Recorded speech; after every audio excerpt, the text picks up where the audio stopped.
This is the Conor Chepenik Podcast, episode 2. Today I'm here with Nycholas Burns, construction worker, also a Bitcoin maximalist, and co-host of the Nyc Griff show. Nick, I appreciate you taking some time to come on and talk Bitcoin today. Man, I'm excited to hang out with you again, Connor. So, bear market, obviously the network might be growing stronger every day, but the spot price is down. I wanted to ask, what are some of your favorite Bitcoin apps you're using and things to, just get a few extra sats every day while the fiat spot price is, down. For sure. Yeah, I think the application side of it is really interesting because it's kind of like the infrastructure, right? That's part of the infrastructure of it, and Bitcoin as a hypothetical money, right? And the fundamentals of these principles of what money should be. It's great, it's fine, and it's dandy. But if we don't have a way to utilize it, right, then like how does it actually impact life? But so I think the application side of it's pretty interesting. I use Strike to buy. I also have a direct deposit set up from work. Nice. Every paycheck Strike. DCA. Every paycheck, every other week, which I tried at one point. So I know what that set amount is. So I save 20% directly to Bitcoin, and so I know what that amount is going to be every paycheck. And so at one point I set up DCAs for every single day, at one point I set it for every hour. So I just did it. Okay, 2 weeks, divide that by the amount of money, or the amount of money by that 2 weeks, and then I'll do an hourly purchase, for that whole time. But I couldn't do it. I wanted to buy too much. And then I store in Blue Wallet. I want to switch to Cold Card. I want to get a Cold Card. But right now I'm still just on Blue Wallet, and let's see. I do use Fold, which is great that they've got instant transfers now. So I spend a decent amount of my regular expenses on that and get sats back. So those are the main ones that I use. So Lolli, I love that. Have you ever used the Lolli app before? I haven't, no. So they got this little chest, and sometimes it's like 30 sats. It's not a lot, but I have gotten 100,000 sats one time. But essentially every day, every 24 hours, 9 o'clock Eastern, it renews. So you can press a little chest, and then if you spend money at places, it gives you, and it's got like Nike, McDonald's, when you travel, hotels. That's a great one. I use Choice for my 401k because I moved companies, so I rolled over my 401k, put it all in Bitcoin, and then on Choice they have like a little thing that drops down. And then one I've been using recently is the Fountain app. I'm not sure if you've heard of that, but it's trying to take away market share from Spotify and Apple Podcasts. And I didn't realize at first. I thought it was just an app that you could like tip people over the Lightning Network, and I was like, I mean, that's cool, but to be honest, like I'm trying to get my sats up. I'm not trying to give them out. But actually, if you listen to podcasts on the Fountain app, it will stream you sats. So, this morning I was listening to a Pound podcast, and I got 100 sats just for listening to the podcast, over the course of it. And then because these sats are free, I'm much more likely to go ahead and use them, send people. It's like all I did was listen to a podcast, which I was going to do anyways. So it kind of goes back to like you were talking about apps and how it's, Bitcoin as an asset is great for saving and stuff. But if we really want to see hyper Bitcoinization, we need more and more people actually using the currency. And I think all these applications, rather than creating their own token and doing a pump and dump, and as we've seen, there's been a lot of scams, especially the bear market exposed a lot of these scams. I think platforms just building on top of the Bitcoin network to, like you're saying, have people use Satoshis to spend and earn as you listen to earn as a concept. So I've been loving those. I also use Strike. I got a Gemini credit card. I like Gemini because if you use the active trader, it's like super cheap fees. Not as cheap as Strike though, so I also use Strike. I got $1.69. Buy every single day. Got to. But what's so cool is I can use my Gemini credit card, get like 3% back from eating out, and then if I use my Gemini credit card and then I also use Lolli, that's like two things. I'm getting Bitcoin back from using the credit card, and I'm getting Bitcoin back from Lolli. And it's if Bitcoin does what we think it's going to do, it's going to be so wild. Telling our kids 20 years in the future, like Yeah, I used to get 100 I sats was a day. spending fiat and getting Bitcoin back, you know? You're like, what's I fiat? think this conversation is an interesting one because I worked in traditional finance. I did personal financial planning for 16 months before I working with the company that I'm with now. And dude, I always thought it was interesting, like the actual implementation of whatever your financial plan is, right? Because obviously right now the vast majority of people, including the two of us, have to utilize the existing dollar system, right? We can't not. And I think it's interesting to think about how we utilize the systems that we're utilizing, right? I mean, you've talked about all these different ways. We've talked about all these different ways that we're buying Bitcoin, that we're transacting back and forth on the Bitcoin network. We're utilizing other systems to spend our fiat that we've got to spend and be able to get Bitcoin back. Listening to podcasts on Fountain and being able to earn Sats. What are some of the things like that you do on the dollar side? I mean, do you have like different savings accounts? Do you have like a checking account and savings accounts? And how do you manage your income from I get it from my employer and then out to the point where now I'm spending these dollars, I'm saving these dollars in Bitcoin? Do you save cash also? Are you in the stock market right now, or what does that stuff look like for you? Honestly, like 2020, I was kind of all over even shitcoin for a little. Not proud of it, but I did. And then it's, but then I just reading books like the Bitcoin standard, the fiat standard, and listen to a lot of different people. The more I've learned, the more I have just essentially put everything into Bitcoin. And I have various types. Like I do have a cold card. Highly recommend it. It's a great device. I got some cold storage sats. I got some sats on a Moon wallet. Because that's much easier. Like if someone has a Lightning network, or if I haven't seen it yet in Cambridge, but if I ever saw a place that accepted Bitcoin, I would pop in there and use my Moon wallet, which is a hot wallet because it's on my phone, connects to the internet. But I keep a much Yeah. smaller amount on there. But to be honest, like I guess I keep a tiny bit of cash on hand, but most paychecks, like the second it comes in, I keep like $1,000 maybe in my checking. I don't have any savings. I keep $1,000 just in case like a random bill pops up or something. But outside of that, like I'm usually draining my main checking account, my main bank, and just it's either going into Bitcoin or it's going to pay bills. Because like you said, we have to use fiat, by decree as it means in Latin. We have to use it to pay our bills and whatnot. But it is interesting, you Yeah. mentioned like the business models of these businesses. And do you remember the company MoviePass? Did you ever use that? I remember the name, but not. I don't remember like super specifically though. So essentially what it was is like you pay $10 a month and they gave you this like movie pass debit card and you could go and see unlimited movies. And I waited for like a year to do this thing because I was like, that's just too good to be true. There's no way this is like a thing. And then sure enough, it was. So I only had it for like 3 months before the company went under, but I was seeing like there's no way they were making money from me. Like you pay $10. It's like that's one movie ticket. You know what I mean? So it was like it If was a that, right? yeah, if that. Nowadays with inflation, it's like Yeah, 15, 20. nowadays inflation, you got to pay it's $100. You want to go to the movies, $100. Between the popcorn, you're not shitting. The ride there, it's crazy. But I think the idea was like the network effect, and if it gets big enough, and I really hope these companies, because I don't know exactly how Lolli makes money, how Fountain makes money. I know the network effect for these technology companies is very powerful. The more people use it, the bigger they get. But I am so curious to see in the future how these things play out because, like I said, I don't know I don't know the business models of these companies. I love their services. I will gladly use them. But I don't want to see a movie pass happen where it's like one of these too good to be true things because the business model isn't there. But I would Yeah. assume, like I'm speculating here, but I would think Lolli gets some type of partnership fee or something from the companies they partner with, and then with the price of Bitcoin right now to pay someone a couple sats, like I imagine I hope so, at least for their sake, that it's like a slightly bigger fee they get for referring someone, getting someone business because they went through the Lolli platform. Yeah.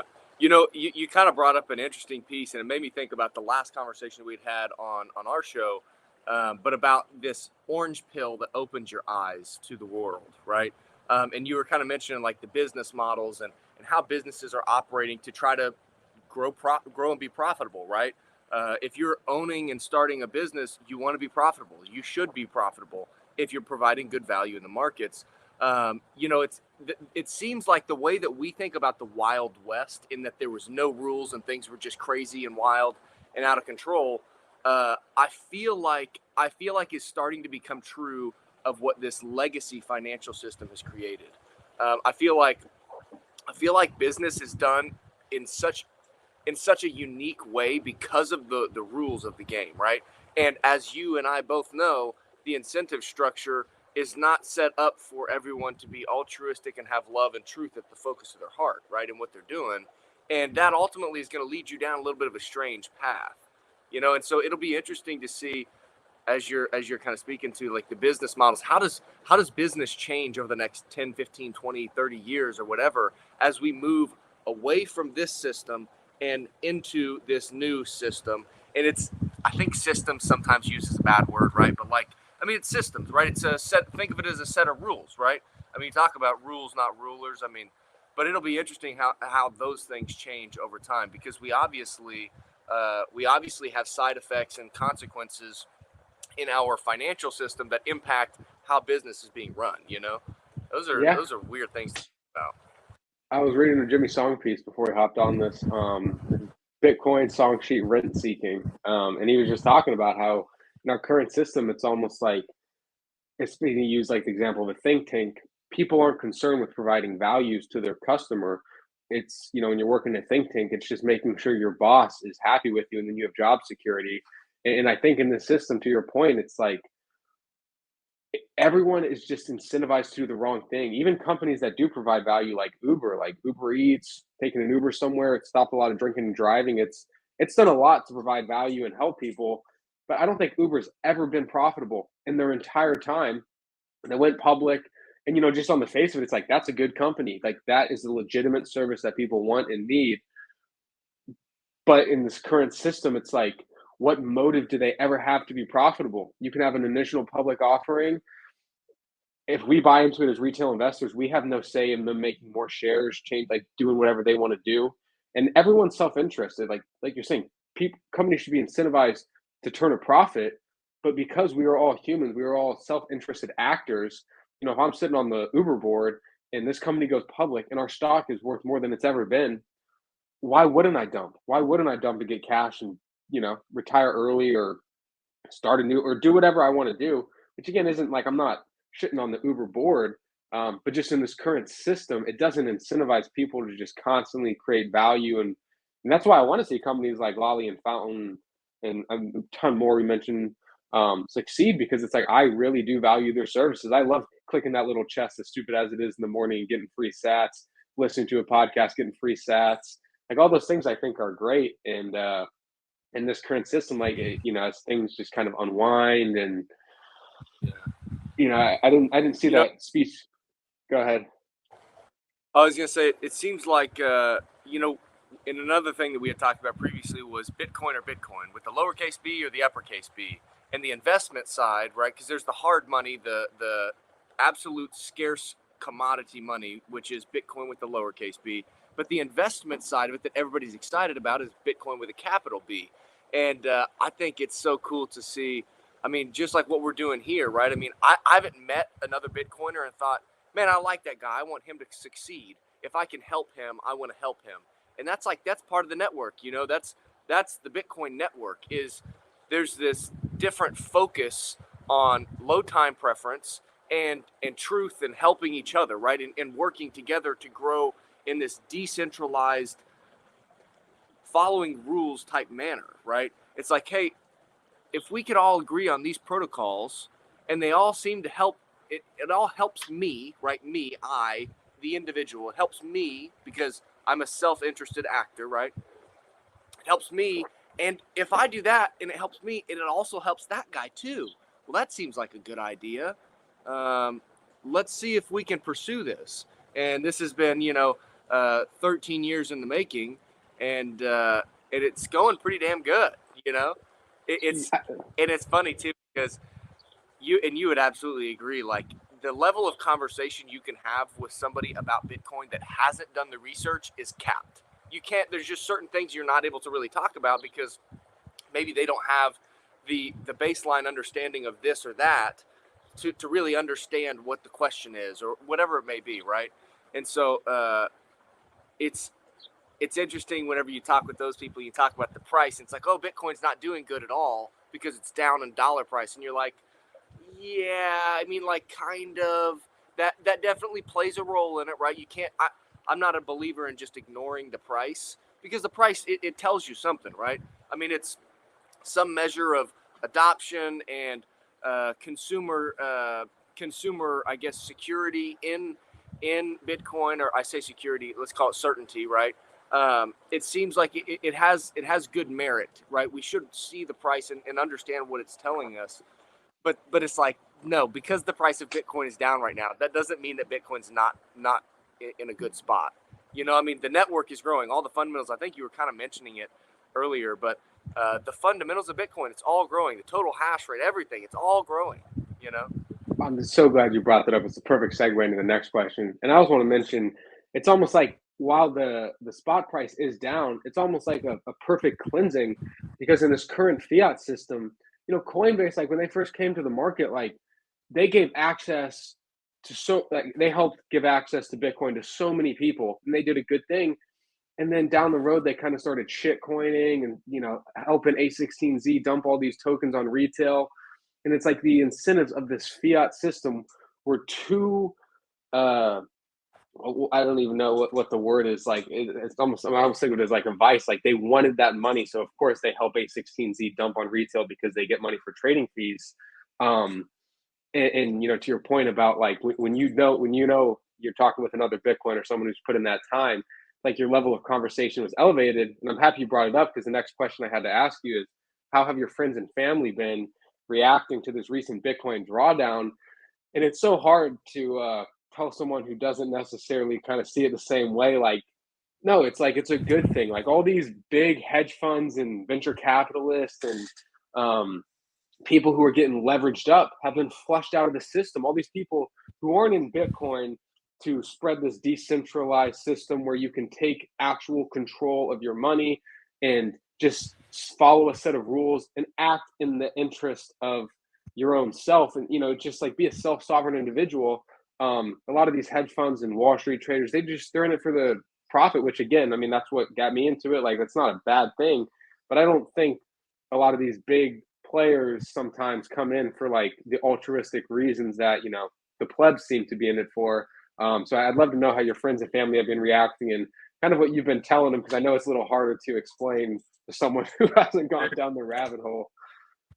This one is so funny because you're absolutely right, right? And you're a big proponent of this saying, like, if people don't think that you're insane, you're like not a real Bitcoiner, right? And dude, it is too funny because, like, dude, it was a couple weeks ago, and it was when Bitcoin dropped from like 41 to like 32 or 35 or something like that or whatever, and it was like 6:15, 6:30. I'm taking a shit. I was sitting on the toilet. I'm taking a shit.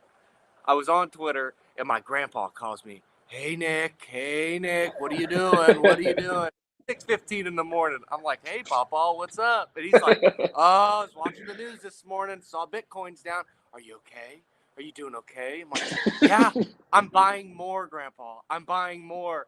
But then, like, the people that I work with, they think that they're like, you know, they appreciate the conviction, but they're like, I don't know what this guy is doing, right? And my dad is funny. I orange pilled him halfway.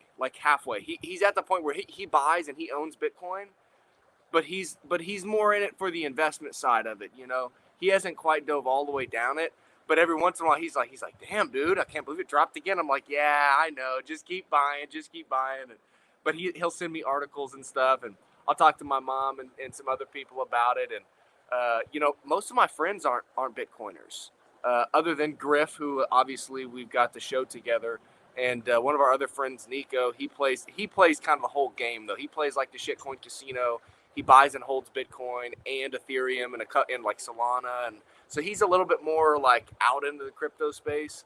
But it's funny though. Most of them are like, "What are you doing, dude?" You know, like I had one friend that's like, he's just getting his first job, and he's like, I'm going to pay off all my student loans, and I'm going to start, I got my 401k, and I was like, oh, cool. So you're just starting to see that there's like this whole financial world out there. Just wait, just wait until you figure it out, And no, I think that piece is funny. You mentioned earlier like Coinbase and stuff, though. Like for normal people that are out maybe trading and stuff, dude, I can't believe that there's fees. I can't believe there's still trading fees on platforms. It was funny. So, when the price goes down, if you're insane like a Bitcoiner is, you buy more. You want to dump more in so that you can get cheap sats, right? So we've got, I say we, my fiance and I, we've got all of our finances already joined together, which it makes things run really efficient. And everything's going really good with that. So we've got cash savings because we're looking to buy a house here in the next several months or so, and we'll see what that looks like. We've also got our wedding next year, and so we've got cash savings for that. I think the short to midterm savings in cash versus Bitcoin, I think that's a whole conversation that maybe we could get into. But so anyways, the Bitcoin price drops, and I was like, oh, I got to throw in a couple extra dollars here. And so I transferred from our Ally savings account to Chase, where then I was going to transfer from Chase to Strike so that I could buy. And typically with Zelle and then with the transfer to Strike, you can do it all instant, and there's no fees to do it. Well, it wasn't transferring for some reason. It came to my Chase account, but then Strike wouldn't see it. Strike wouldn't like recognize that it was there or something because it was still pending or whatever. Well, but Cash App did. I did not realize that Cash App has trading fees. So I immediately buy, and I'm like, man, I had to pay $17 fee just to buy this Bitcoin. Like, I can't believe that that's the truth. So then I was like, okay, how can I get out of Cash App and not have to pay a fee to sell?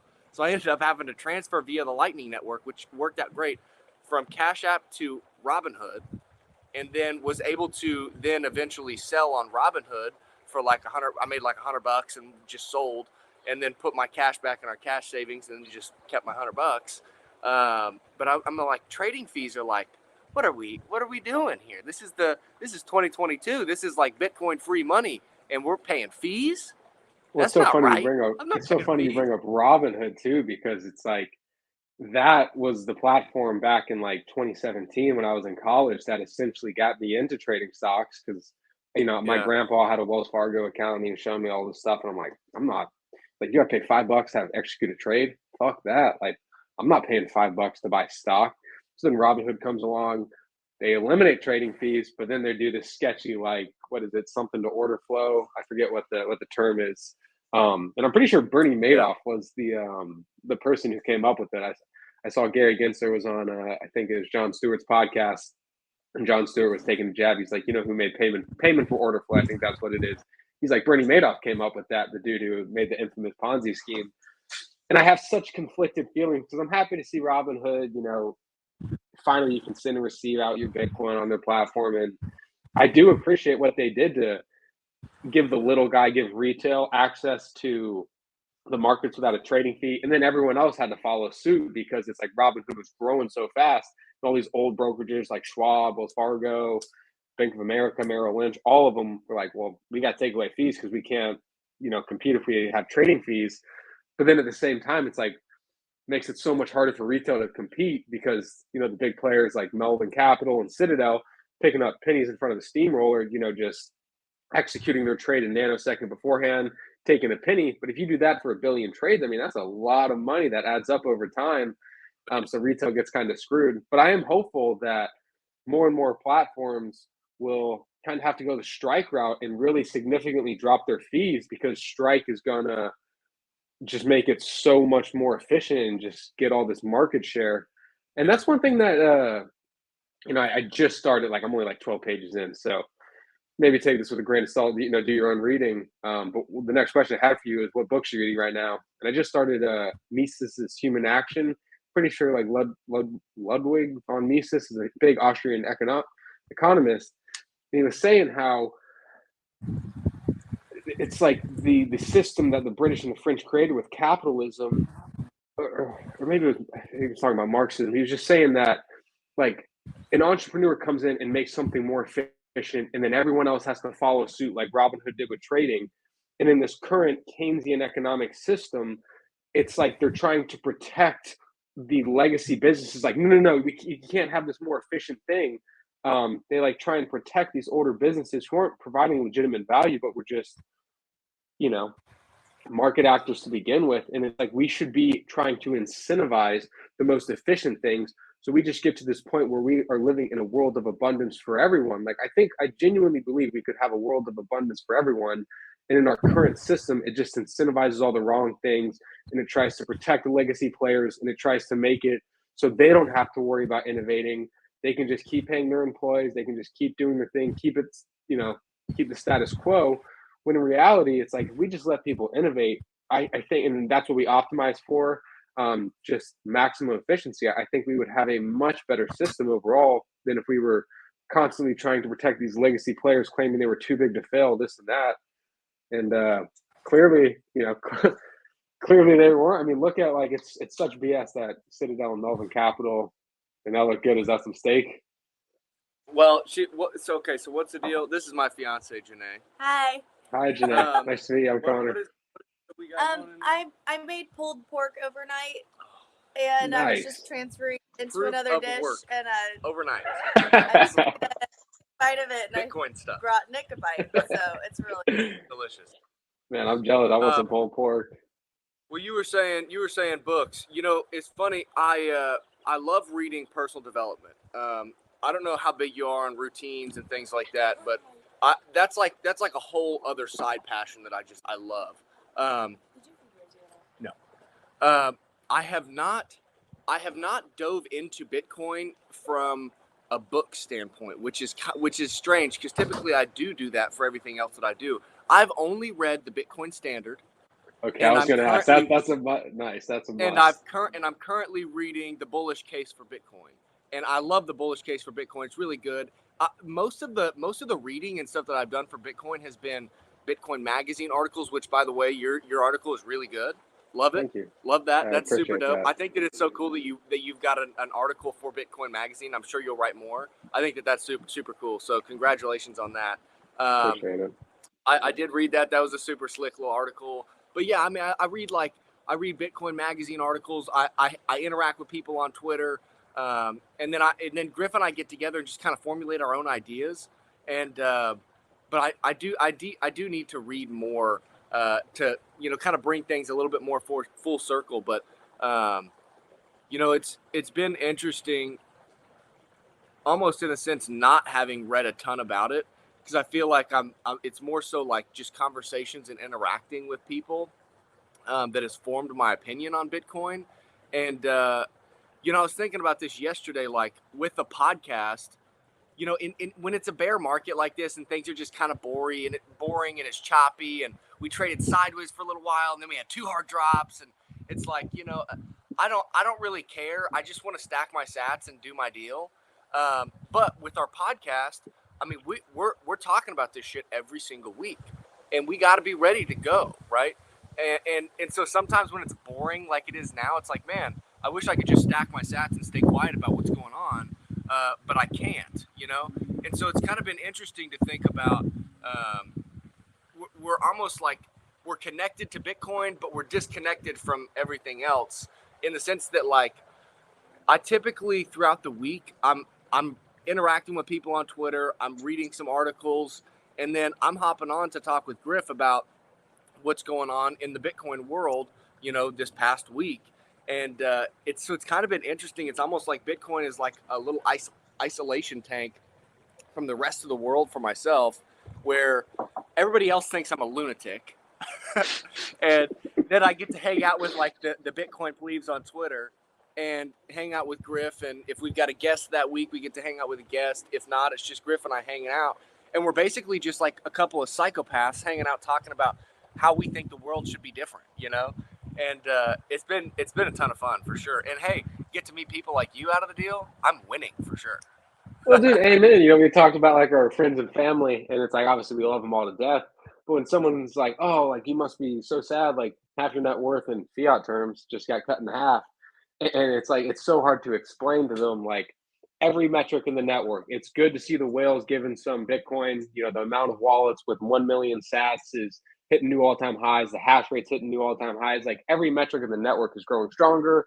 Leverage is getting flushed out, and they're just looking at you like wide eye, like what the hell is wrong with this person? And then you talk to other Bitcoiners, and it's like a decentralized network. You realize there are other people who are, I mean, obviously we want to see our purchasing power appreciate over time, but we also genuinely believe that this can be a better system, and it just reassures you. And if anything, part of me is almost like, I'd love to see 10K Bitcoin just so I could get a full coin much quick. You know, it's like, and I'm not saying Right. I'm not calling for 10K Bitcoin. I don't, who the hell knows what happens with the spot price, but it's you almost like reach this Zen point where it's like, it doesn't matter if what we see, I'm just going to keep dollar cost averaging as long as I can. I'm just going to keep talking with other Bitcoiners. I'm just going to keep reading different books and trying to educate myself and better understand. You mentioned kind of like personal development books. I don't know if you ever read, it's by Mark Manson, How Not to Give a Single Fuck or something, or something about like, I forget exactly what it is. What the title is. I'll link it in the show I have not notes. read that specific book, no. But like, it's like a personal development book, and it's just like, you know, you only have so many fucks to give is kind of the premise of the book. So choose very wisely what you actually care to, you know, care for. And I kind of read that as I was slowly becoming a Bitcoin maximalist, and it just like, even though personal development books aren't technically Bitcoin books, I think when you really look inwards and you really think about what you care about, it's like you invest in it for so many different reasons, obviously for the spot price appreciation, but because you want a better world, you want people to be happy, you want there to be a world of abundance, you want people to be able to do what they want with their time rather than trying to appease a boss at a think tank, or, you know, do a gig that doesn't actually provide any value outside of paying them a salary so they can live in this current system that we all have to reside in by decree. You know, you bring up an interesting thought there, right? Because there is, like, whether it's directly or indirectly, this money system that we're operating in today is impacting the way people operate. Now, you and I are very familiar with this time preference concept, right? And it's a huge part of the conversation in Bitcoin. See that little? You see that little bug? Yeah, I opened the door earlier, had a wasp flying. It's like, oh shit. But that time preference and operation piece of regular everyday life is a huge part of the way people make decisions, right? I mean, and you know, to your point of personal development and Bitcoin, you know, whenever you have Bitcoin, you're able to focus more on personal development because you're able to lower your time preference and take on things that are difficult. It's not easy to be disciplined. It's not easy to go to the gym multiple times a week. It's not easy to eat healthy. It's not easy to drink enough water. It's not easy to wake up in the morning and, you know, depending on what your spiritual belief is, read the Bible or read personal development books. Or I love writing in my journal every morning, you know, similar to yourself with what you're doing with Medium.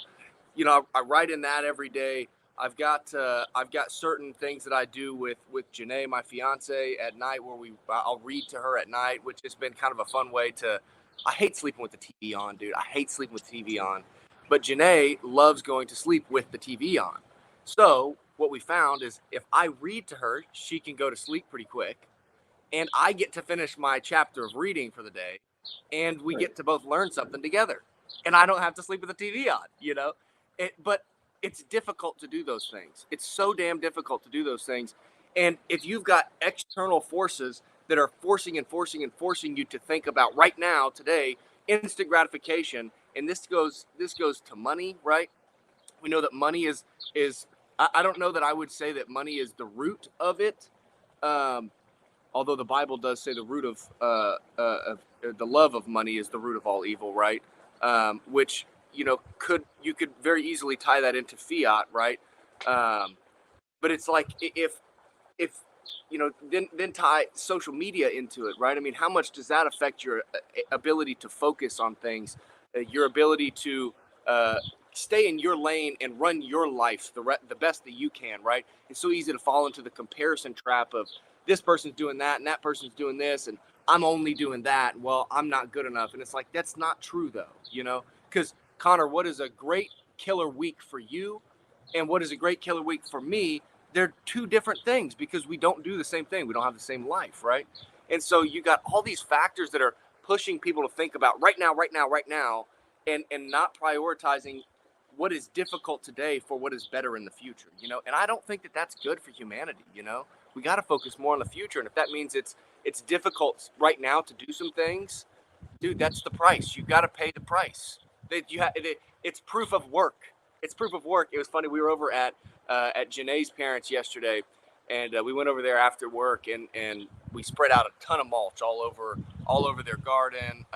They've got, you know, rose plants and stuff. So we spread all this stuff, and we're walking around. You know, I just had a pair of shorts on, walking around barefoot in the grass, shirt off. You know, in the sun, birds are chirping, nice and hot and sweaty. We're spreading mulch, bare hands. You know, I'm like, this is Bitcoin stuff. This is proof of work. Proof of work. There's no like, oh, I'm just going to buy mulch and then it just spreads out. No, you got to go spread it, dude. You got to go. You can buy the opportunity, but now you've got to go capitalize on the opportunity, right? And I think with this fiat system, man, people get away from that, and you don't even realize you get away from it. Well, man, I love that example you just brought up with your wife, and it's like she likes watching TV, but it kind of bothers you. So rather than like getting in an argument and doing like the low time preference thing, it's like, how can we create a system that's a win-win system for both of us? She likes being read to by you. You get to read more pages in your book, expand your knowledge. And I think in this current system, you're right. It's like now. And when you have to have that instant gratification, it's nearly impossible to create a win-win situation. It's typically a win-lose type situation. And when you lower your time preference, when you think long-term, it incentivizes people to act in, you know, their mutual interests. And it's like, yes, the spot price of Bitcoin is down in fiat terms, but it's like you learn to be patient. You learn to ride that out. You have skin in the game when you put your purchasing power, you put your value, whatever, in this currency. And it does make you a more patient, a more understanding, a more kind person. Like I talked about in the article, like I genuinely believe that people who really take the time to go down the rabbit hole start optimizing their life for win-win situations. They start realizing that people have different perspectives. And even like, obviously, I think Bitcoin is going to change the world for the better. But I think it's important too to realize like the way I see the world isn't the way someone else is going to see the world. So, you know, some people will never take the time to buy a cold card and put their Bitcoin in cold hard storage. They might keep it on a hot wallet. They might keep it on an exchange. You know, they might kind of get half orange pilled, but not judging people, not, just being there as a resource. Say, hey, I'm happy to help you if you want to learn about cold storage, if you want to learn why that's important, if you want to get rid of the counterparty risk, which is like a huge part of this ecosystem. I can't express or tell you how much I love that example because it's such a good point of a Bitcoiner doing something to create a win-win situation rather than doing the high time preference thing and one person wins, one person might lose. It's like if you just be like, no, we're not watching TV tonight, it probably led to an argument. It's like turn off that TV. It's like that's a win-lose situation. One person's not happy. And it's just like such a good example of what a Bitcoiner does. Find a situation that works for both people, that is in both people's best interests. I think it was The Four Agreements by Don Miguel Ruiz. Have you ever read that one? That's a good personal development book. That's a good one. But kind of going back to your point, or what the low time preference, high time preference, short term mindset versus long term mindset, instant gratification, all of those things. So he's got a piece in there where he's talking about decision making, right? And essentially the idea is, and this is a big Tony Robbins thing too, is like your mental state. If you're in a certain mental state, that affects your decision making process, right? I mean, obviously, you're kind of like, that's just kind of a fact of life, right? But the more important piece was, ideally, you want to make a rational, logical decision that is best for yourself and for the majority into the future, right? Ideally, those are the kinds of decisions that we want to make, right? Do I go to the gym or do I not go to the gym? logically and rationally, my mind says that I should go to the gym. It will make me healthy. It will improve my mind. It improves my mood. Right? Should I eat fast food, or should I come home and show the proof of work and make my dinner with real ingredients, with real food, and then eat that dinner? Which one should I do? Well, rationally and logically, I should avoid fast food because it's not good for me, and I should eat the good food, right? And the fiat system that we operate in today ultimately pushes us to make short-term decisions, but it also puts us in this emotional mindset, or this emotional state, right? And whenever you're in an emotional state, whatever emotion you're feeling will be reflected in the decision that you make in that mindset, right? So I think the best way is just an example, right? So if you're like at work and you're in a stressful situation and you've got to make a decision, the decision that you make in an emotional state of stress is going to reflect that stress. And this is kind of, I mean, everybody's probably heard the term sleep on it. You know, you should sleep on the decision. I think the idea is that you're supposed to disassociate with that thing, whatever that event is, whatever that decision is. And if you can disassociate with it over a night's rest or a couple hours of, I'm just going to get this out of my mind, whatever that looks like for you, it seems like we can make better decisions doing that. But it's funny, again, to go back to the fiat money system. It ultimately puts us in emotional states that may not align the best with our long-term futures. And that's really strange. No, man, that's a really powerful point. You know, I work in tech sales. I'm like, obviously, I got to do a lot of cold calling, a lot of cold outreach. And some days are better than others, but sometimes I just feel like I'm being a nuisance, I'm being a bother. And, you know, it's almost like I feel emotional. And then it's so easy to get offended when someone's telling, you know, it's like, piss off, I don't want to cold call. But I got to understand, like, I don't know what someone's going through that day. I don't, you know, and as far as I can tell, it seems like I'm selling a good product. But I think taking the emotion out and realizing, like, just trying to provide value as best I can. Plenty of people are going to tell me to piss off. Plenty of people are going to tell me they don't want my service. That's just the nature of sales. But the more I can take the emotion out, the more I can just do the best job I possibly can with my outreach, with my tone, with the way I approach it, and just trying to come from a place of value rather than this emotional place where it's like, shit, I need to book this meeting so I don't get yelled at by my boss. Well, I get a great boss. I'm not saying he would do that. You know, just the more I can take emotion out of it. You know, one of the points in that book by Mark Manson was saying, it's like the less you care about something, ironically enough, the more success you have, because I think it kind of goes back, you take that emotion out. And when you get emotional, like I can say, you know, when I first started in sales, it's like when someone started giving me objections, I'd start talking super fast. And it's like, the second you start doing that, you're coming from a place behind. No one is going to meet with you. Like, you know, we all know, like at this point, everyone gets cold calls. Everyone's getting marketed to constantly.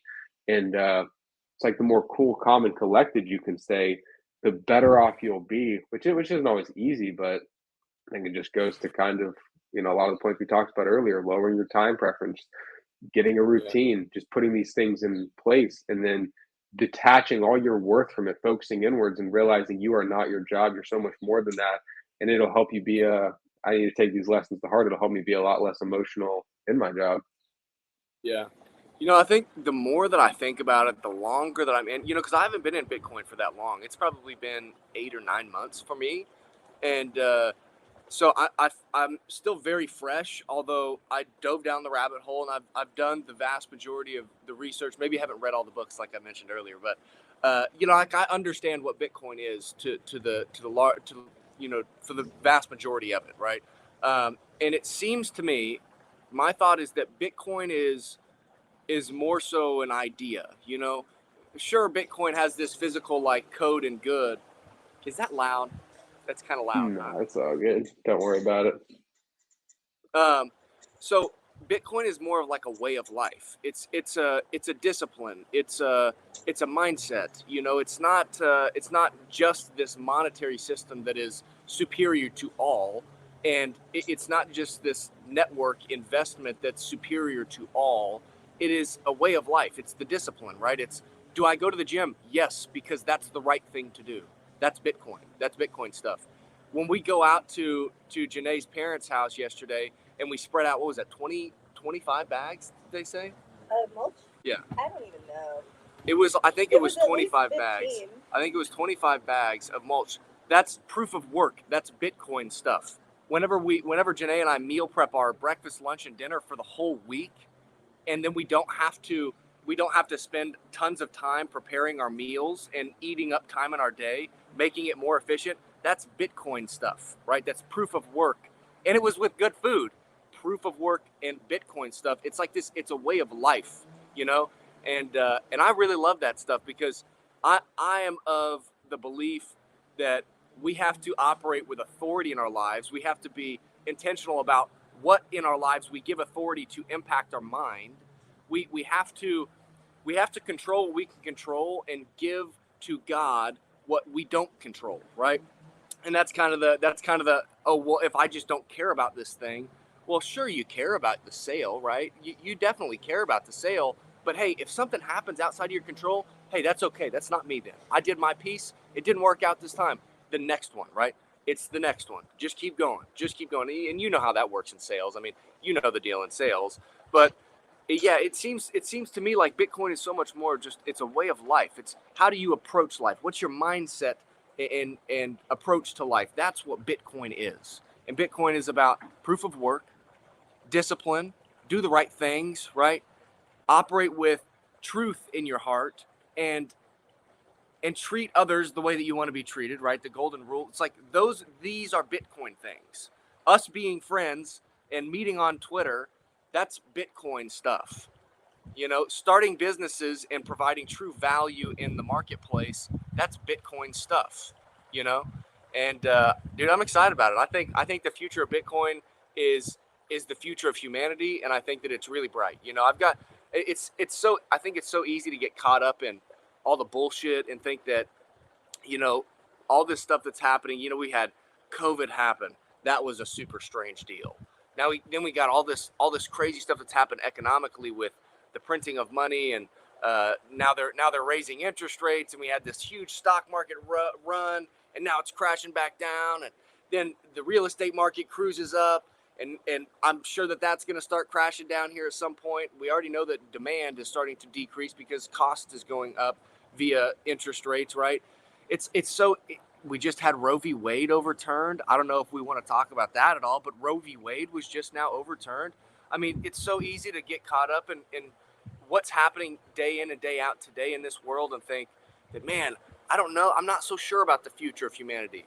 But I don't believe that. I think that humanity is strong. I think that the vast majority have what they believe to be true in their hearts and focused in their hearts and in moving forward into the future. I think that Bitcoin is going to bring a ton of orange pills down people's throats that's going to open their eyes to this world that we've lived in, and it's going to pull people into this beautiful, beautiful, utopian orange world that might be based on a Bitcoin standard.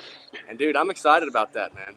Dude, I just gotta say, ironically enough, I don't know why, but as a kid, I always imagined, and this is before Bitcoin was even created, you know, I always imagined heaven as this big orange cloud. Like, I shit you not, that was always what I thought I saw heaven as. And you know, you hit the nail on the head. It's like Gigi always says, you don't change Bitcoin, Bitcoin changes you. And there's only so many things that we can have control of, and the rest we just gotta, you know, have faith that the higher deity, God, has a plan for us. And it's, you know, to the Roe v. Wade thing, I've always kind of been a big libertarian. I've always thought people should have the choice to do whatever they want. I'm not a woman, so it doesn't really affect me, but, you know, I got sisters, I got moms, and just seeing on LinkedIn, what was so saddening to me is just to see like the divisiveness rather than people, you know, worrying about themselves and, you know, then thinking like state to state, like now it becomes a state issue. And I'm not a political expert, but you know, it seems like, you know, if you know, if you feel so strongly about this, as I know a lot of women in this country clearly do, just by the LinkedIn posts that were going up, It's like, call your state senators, call your local people, and tell them how you feel, you know. And it seems like our current this fiat system just optimizes for people to just get angry for no reason rather than actually take action and do something. If you feel so strongly about it, don't make a Facebook post just shitting on how the country is going up in flames. Call your local representative. And it's almost like, you know, for the wealthy people in this country, if they want to get an abortion, they're going to go and get one.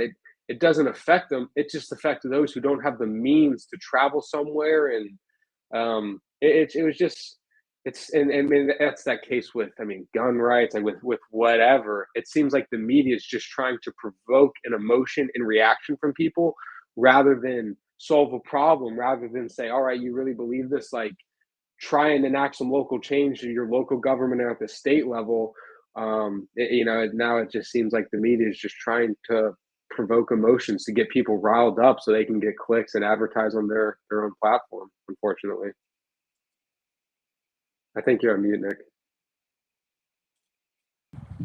It really is super strange to think about the divisiveness of all this stuff, you know, because, you know, George Washington said it, that the political party system would be the death of America, right? I think that this holds a lot of weight, just in the sense that it now becomes us versus them, right? And it very easily can turn into that if you're not extremely conscious and intentional about your mindset and how you're approaching a situation, right? Because the media pushes that to be the default way of operation. It's me versus them. Oh, well, they said this, and these people think that, and it's like, guys, can we maybe just like talk about this? Like, you and I can disagree on something, and we should also be able to have a conversation about it and say, okay, well, maybe we don't agree on this, but like, what does this mean though?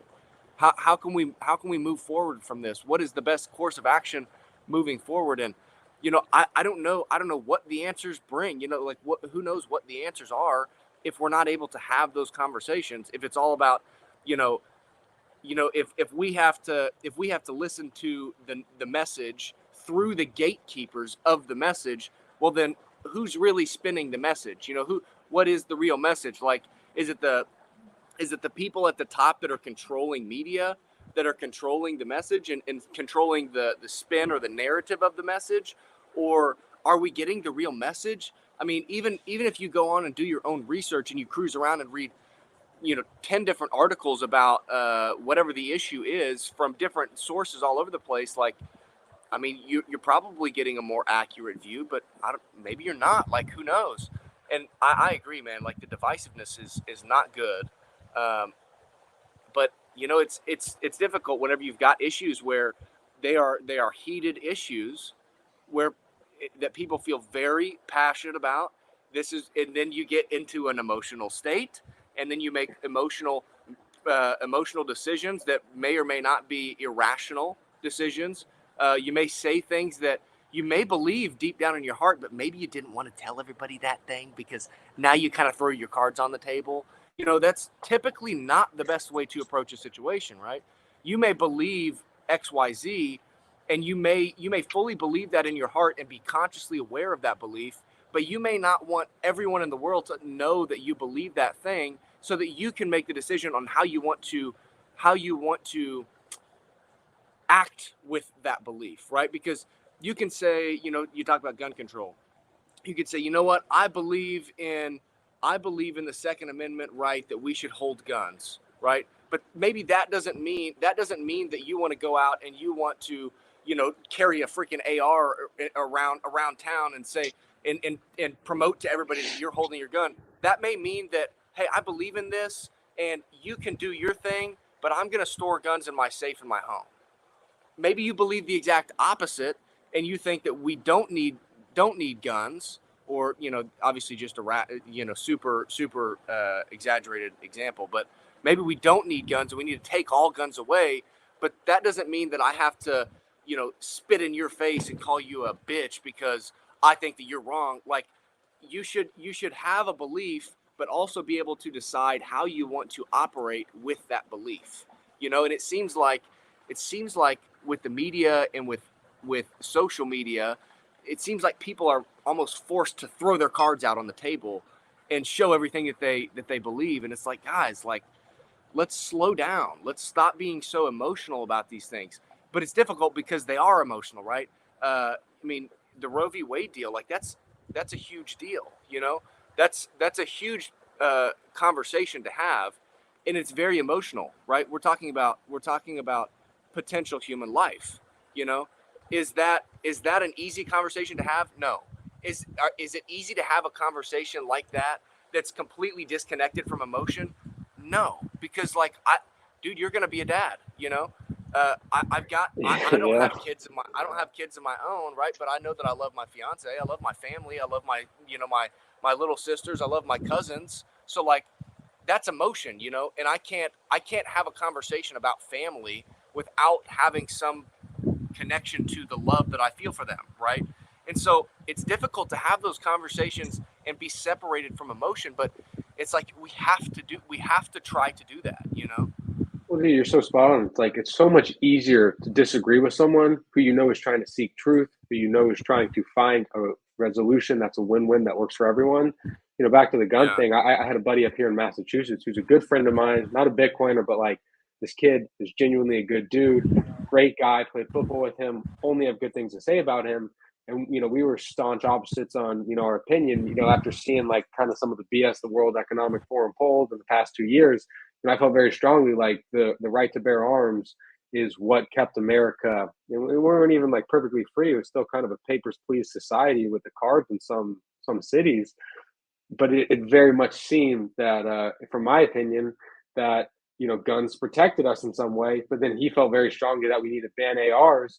And I came from the perspective of like, I feel like I don't want to arm teachers, but like we have so much money.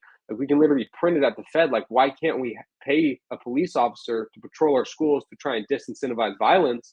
But the argument was never heated. We were both just sharing our opinions. He expanded my perspective. I think I expanded his. And it's like, while we might not agree on the solution to the problem, we both clearly want to stop school shootings. There's no question about that. We want the same end. We just think we both have a different perspective of how to achieve that means. And I think it's the same thing with abortion. It's like, I personally have always thought women should have that in their situation where someone's raped or, it's such a touchy subject, but there's got to be some situation where it's like, you should never incentivize women to abort their babies, but there's going to be cases where people want to do it, have to do it. And like a conversation like this, it's near impossible to keep emotion out of. But if you have people who are coming at it from a good faith perspective, trying to seek truth, trying to create situations where it's a win-win, where women can get access to the healthcare options they need,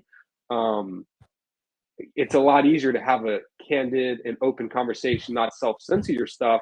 And to the point you made about Washington, I'm sure there's Democrats who are pro-life, and I'm sure there are Republicans who are pro-choice. But in this system, these people have to self-censor themselves because they need to fall in line with the party ranks if they want to get reelected, if they want to keep their job, if they want to move up in their career.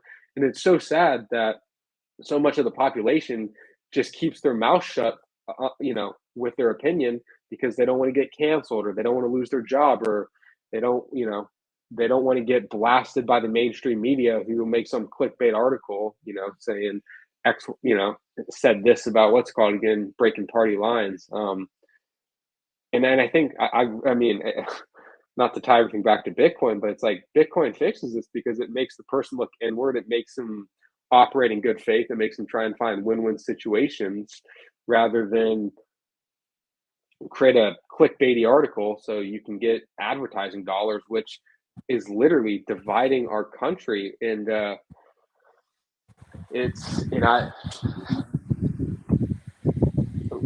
I'm so hopeful for what Bitcoin can do to create more win-win situations, so people aren't trying to provoke emotion, but rather provide value and think logically and think truthfully through situations. I think that'll just do so much good for humanity, and it can't be understated. Absolutely. Yeah, it's funny. We could sit here and talk about Bitcoin all freaking day, dude. We really could. It seems like the conversation always leads to like the point where you're at. You're like, it's like, man, it's kind of fucked up right now. but I'm pretty confident that we're around. You know, like that's kind of like the end of it all the time. You know, it's like, yeah, we're going to talk about the hash rate. We're going to talk about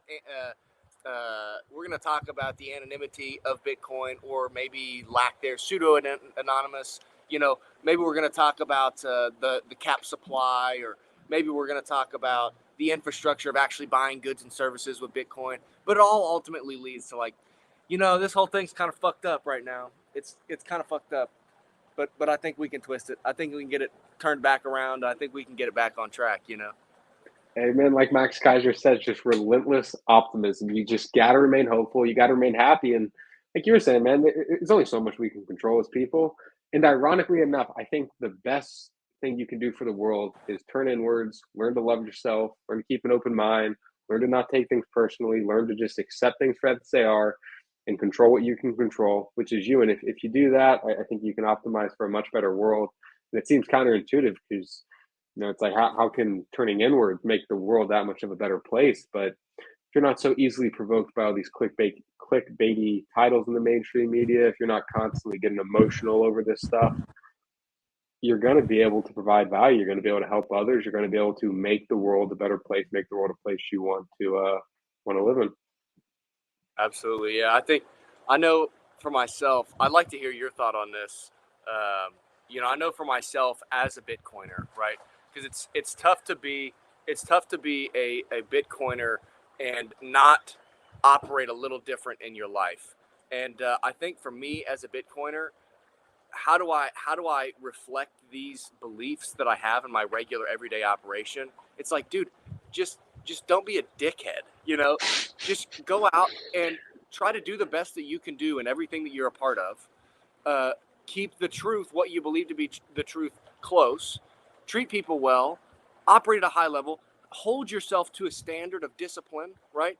You should eat healthy. You should drink enough water. You should work out. You should read books. You should write. I think writing is good. I think writing improves your thinking ability, right? You should do these things to improve yourself as a human being. You should love other people. You should try to spread that love, right? And whenever you see, and this is where Bitcoin kind of comes in as an evangelical type deal, is like you get in and you realize, man, this can be so much better for humanity. I have to tell the world about this. People don't know about this, you know? And it's funny because at this point, you and I both probably feel like, man, we're probably somewhat in, what do they call them? Like the tank where all of your same beliefs are just reinforced. What do they call that? Anyways, you know what I'm talking about. You get on Twitter, echo chamber. Echo chamber, right? You get in the echo chamber of Bitcoin Twitter, and it's like it's just all Bitcoin, and you feel like everybody knows about it. But then you go out in the real world, and you're like, oh wait, nobody knows about this shit. Nobody has an idea what's going on, and so it's like, how can I be the light, right? How can I be the light in this situation? What can I do to put myself in the best position that also allows me to lead from the front? How can I serve as a servant leader? How can I be the leader by example, right? What do I need to do in my life to do that? And it's all those things that I just talked about, right? And if people look at that and say, hey, that's a good way of living, that's Bitcoin stuff. That's proof of work. That's Bitcoin stuff. You know, it's Bitcoin. It's not Bitcoin the protocol. It's not Bitcoin the hard commodity money. It's Bitcoin the principles. It's the principles, right? And dude, that ultimately leads me to, you know, this thing's kind of fucked up, but I think we're gonna turn this sucker around. Oh, I got the most faith. I mean, we can end with this, but I don't know if you've seen the new Top Gun yet. But I mean, growing up, like all the history classes I took, I had this great pride in the United States. Like, oh, we've never lost a war. We're the most badass. We're the best country on the face of this planet. And while I do believe that America has been the best place since our founding fathers, you know, put together the Constitution and created this society, I think, especially the past 50 years since we went off a hard money standard, we have committed some horrible atrocities. You look at Vietnam, you look at Iraq, you look at what we've done in the Middle East, you look at all these things, and it's like, well, this isn't what I was taught in my history class. I didn't realize, you know, it's like, why do people have such disdain for Americans sometimes? And I brought up Top Gun because watching it, that was the first time, especially going, I mean, that is kind of one of the the catch-22 is about the Bitcoin rabbit hole. It's like, well, Bitcoin could make the United States, it could continue its dominance as an empire if we don't fuck this chance up. But at the same time, it's like you go down the rabbit hole and you realize the atrocities. You see some of the shit we've done, some of the shit we pulled with exporting inflation, and I mean, 1,000 things. But it felt so good to feel good about this country again, to know that, you know, we can be a world leader and spread democracy. And that's what's so frustrating to see, like, our leaders doing shady shit and then saying, oh, we got to go send all this money to Ukraine to protect democracy. Like, if I felt deep down we were protecting democracy, I'd be like, fuck yeah, send them the money. But when we're doing sketchy shit, as I kind of alluded to in that Bitcoin magazine article, and we got people saying we're at war with Russia without a vote of Congress, it's like, all right, this is not, you know, we need to see better from our leaders. And like you said, I'm so hopeful that we can create a better world with Bitcoin, a world where people play by the rules, because they can't change the rules. They can't, you know, just declare we're at war with Russia without a vote of Congress. You know, you can't just change the code. I mean, you can fork it and make your own thing, but look how successful Bitcoin Cash or Bitcoin SV or any of the other 20,000 altcoins out there. I mean, the top 10 are always changing, and the one that's consistent is is the king. The orange pillar himself, Mr. Satoshi Nakamoto. He was a sharp guy. 13 years running. Dude, I mean, do you think that Satoshi Nakamoto was like the United States, like, federal government or something? What if that was the deal, man? I mean, that's kind of a put your tinfoil hat on type of thought. But bro, I'm not gonna lie. When I saw the that SHA-256 was created by the NSA, I was like, this thing only goes one way. So, and I'm not an expert on encryption, and as far as I understand it, it really does only go one way. You put in a piece of data, it gets hashed, and then to try and go backwards is like it doesn't work. Yeah. But I mean, maybe America had someone who realized, like, shit's kind of fucked up. We need to get back to a hard money standard. And like, what's like Max Kaiser and all those guys always say, Bitcoin wasn't an invention; it was a discovery. It was the first true discovery of hard money. And whoever Satoshi was, I mean, the humility to walk away from the project, it's almost like a religious thing. You know, like the Bible's been a source of truth for 5,000 years, and Bitcoin can be a source of truth for economic value, which people don't realize is ties into everything. It's a truth for energy, for like the underlying foundation of society. It can just be a thing of truth that no one can change. And while in this current system, you're going to find a lot of people trying to do knockoffs, trying to create altcoins, trying to create all this stuff, trying to create their own tokens. This Bitcoin network just grows and grows and grows and remains a source of truth for anyone in society to follow. And it's such a beautiful thing. And the network grows more and more decentralized as people like you and me form friendships, as miners get more integrated with the energy grid, as our national security, you know, and the FBI and the CIA and all these organizations realize it is a national security imperative to secure Bitcoin for our country.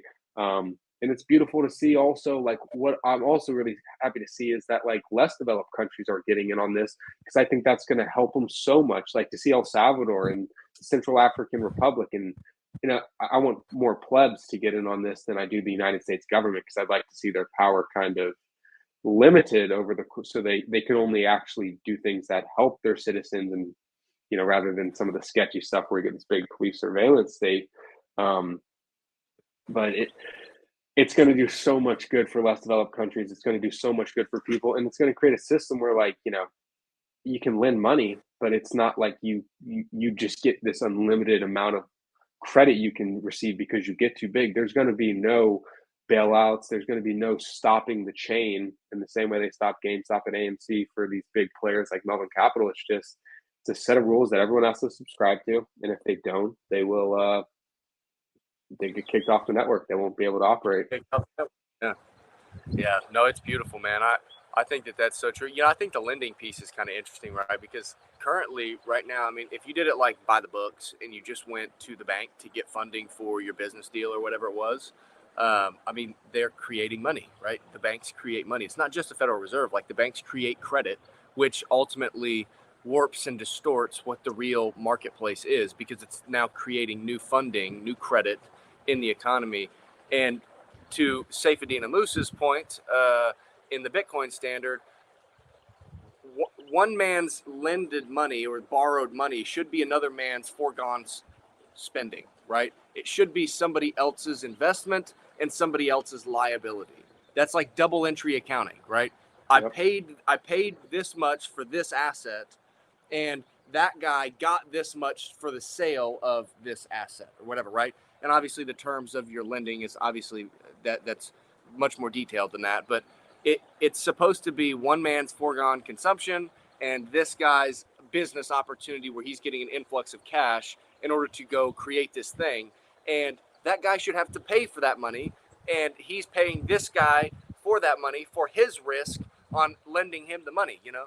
And so it's just, again, you know, this whole system is all fucked up, and the incentive structures are all twisted around, and it ultimately leads to distorted and warped marketplaces that are reflected or that are reflecting incorrect signals in the markets, which then makes people believe that this is what's true in the market when it's actually not.